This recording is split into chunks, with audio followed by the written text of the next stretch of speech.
நம்மளால கட்டிட முடியும். அருமையான ஒரு காலனியை உருவாக்க முடியும்.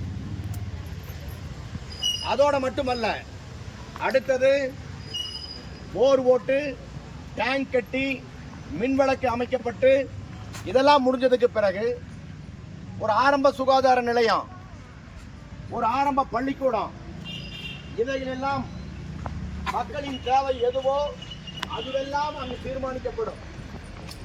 ஒரு நாள்ல விட்டுட்டு போயிடாது செங்கொடி, அதெல்லாம் விட மாட்டோம். எந்த அரசு வந்தாலும், எந்த காவல்துறை வந்தாலும் செங்கொடி இயக்கத்தை சீண்டி பார்க்க விட மாட்டோம். வாங்கிய தீர்வோம், அடைந்தே தீர்வோம். நம்முடைய பாரம்பரியம். ஆகவே இந்த போராட்டத்தை இப்போது காத்திருப்பு போராட்டமாக கொண்டு வந்திருக்கிறோம்.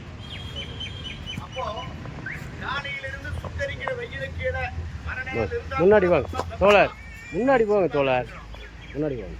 இப்போ காவல்துறையும்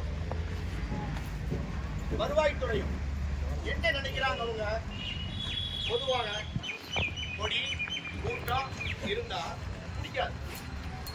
பிடிக்குமா? பிடிக்காது. எல்லாம் பிடிக்கும், ஆனா இது பிடிக்காது. ஆகவே நோக்கம் என்ன? எப்படியாவது நீ வந்து காலி பண்ணிடு.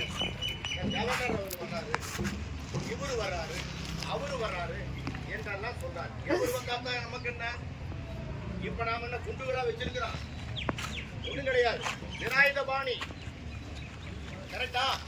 சட்டம் மட்டுமே பாதுகாப்பு, அடுத்து இந்த செங்கொடி மட்டும்தான் பாதுகாப்பு.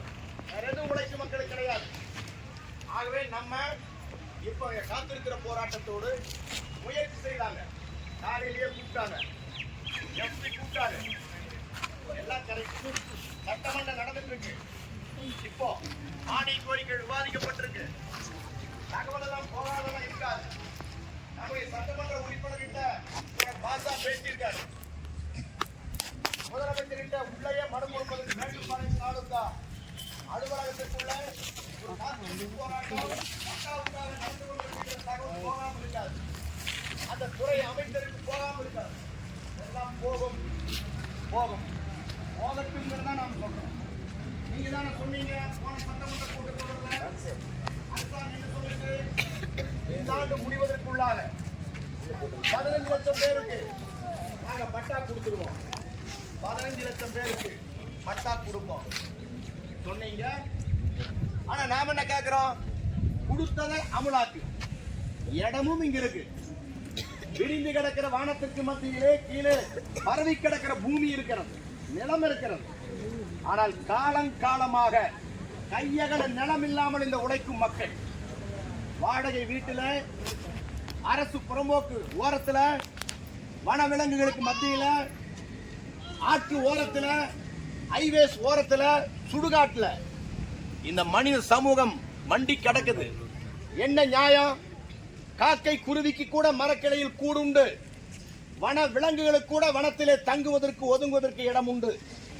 ஆனால் மனித பிறவி, மேலோங்கிய ஒரு மனித பிறவி, மேலோங்கிய மனித சமூகம், இந்த மனித சமூகம் ஒண்டுவதற்கு கூட இடமில்லைனா கேட்டாங்க.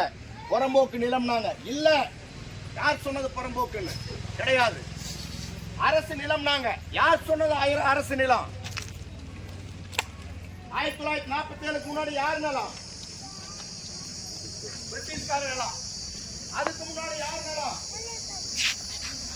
யார் ஆட்சி செய்தாரோ அவன் நிலம். அதுக்கு முன்னாடி யார் நிலம்? அதுக்கு முன்னாடி யார் இடம்? கடைசியில் பார்த்தா இயற்கை, இயற்கையினுடைய நிலம், பூமியினுடைய நிலம். நீ யாரைய கையில் வச்சிருப்ப? பல்லாண்டு நோக்கே வாய்க்கால் என்ற முறையில ஆயிரக்கணக்கான ஏக்கர் நிலம் கையில் இருக்குது. அது சட்ட பாதுகாப்பு இருக்கு. சட்ட பாதுகாப்பு இருக்கு. ஒருத்தர் எவ்வளவு வேணாலும் நிலம் வச்சுக்கலாம், நிலம் இல்லாமல் சாகலாம். அதுதான் சட்டம்.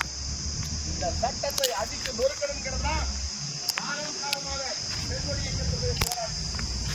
விளைவெடுக்க விரும்புகிறேன், நம்ம தொழிற்சங்க தலைவர் விளைவெடுக்க விரும்புகிறேன். நிலம் உழைப்பவனுக்குங்கிற கோரிக்கை முதல் முதல்ல